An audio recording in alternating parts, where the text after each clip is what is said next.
So yesterday was fun, right? It should be fun. We got Marvel presenting their cast yesterday.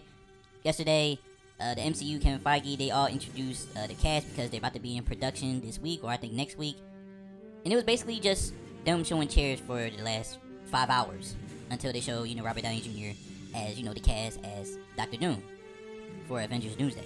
Now, I don't know how other people felt about it, but I had a good time. Now, I don't know who would be crazy enough to just stare at a live screen of chairs popping up for 5 hours. But what I did was, I have 3 monitors. I had my phone, I had my computer, and I have another computer. And so I had 2 monitors, one showing the chairs, one doing whatever I had to do, so I won't be crazy enough to just stare at a screen for 5 hours, and then just be it on my phone, just tweeting stuff.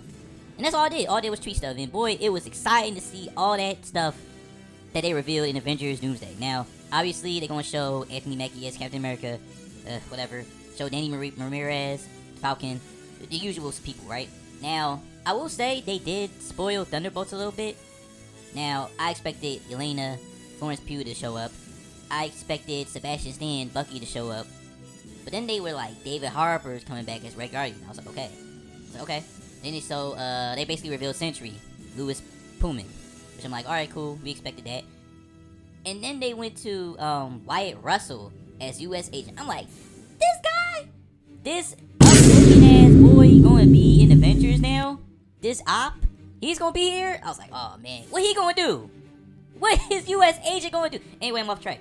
Anyway, they revealed he was gonna be in it. And I was like, okay, this is getting crazy a little bit because he here. But alright, he in the cast, cool. Then they showed Ghost is gonna be in the Avengers. I was like, Ghost? She survived too? Who else gonna survive? I thought Thunderbolts was supposed to be like the Suicide Squad. But apparently not. Because everybody else surviving. Sorry, Taskmaster, you probably won't be the only one dead. I'm sorry, sis. But you're gonna be the one that's got to catch these hands from Sentry or whatever. Like, what are we doing?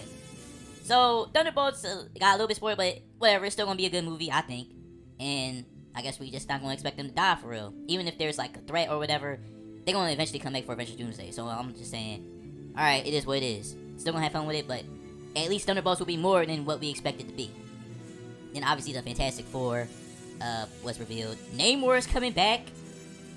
I'm not gonna say nothing because for some reason it's a sensitive topic. I don't know, but they were like Namor and Sue Storm because y'all know, like, especially in animation. I don't know, in the comics they show a little bit in the comics, but Sue Storm and Namor have a little thing going on, like some Tyler Perry type stuff.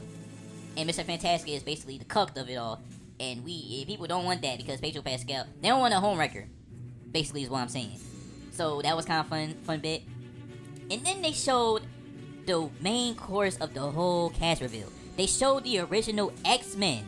Patrick Stewart as Professor X. Ian McKellen as Magneto. The craziest, that's not even the craziest reveals. Alan Cumming as Nightcrawler.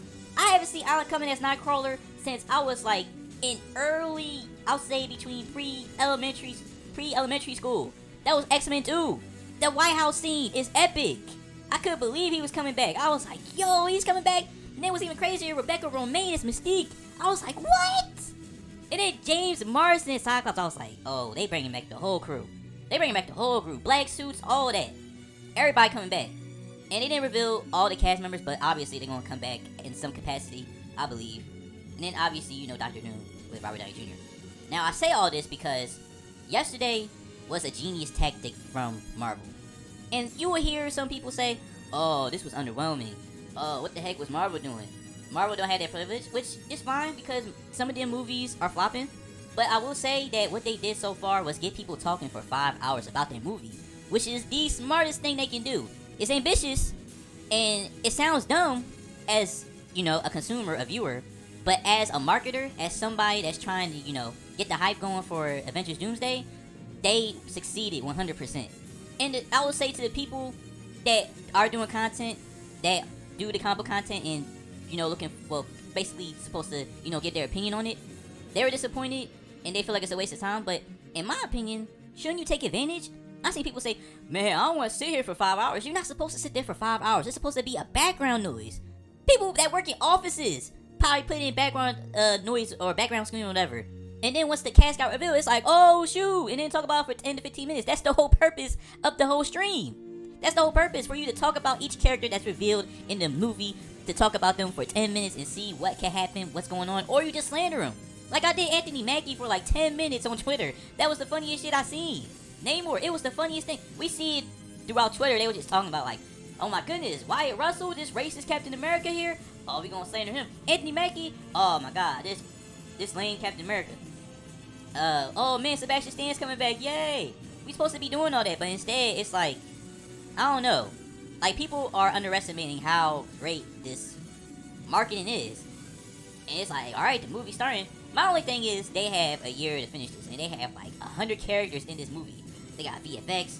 They probably have, you know, like pre-production and the visual, well, not visual effects, but like, I don't know what you call it, but like blocking and all that, they already got finished. So now you just need to put people on screen and then finishing up, you know, the live stuff that they can do, so they can edit, put the visual effects on top of that, and then make the movie. Are they gonna have time to finish the visual effects and make it effective?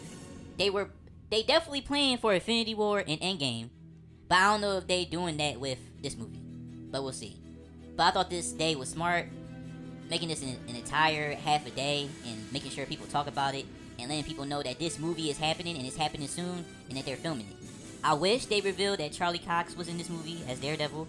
Maybe he might be one of the surprises, I don't know.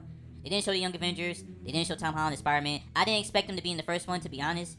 I felt like it would show him in Spider-Man 4, and and all the stuff that's happening in Spider-Man 4 would happen during these events in Doomsday, and then we'll continue on with Secret Wars.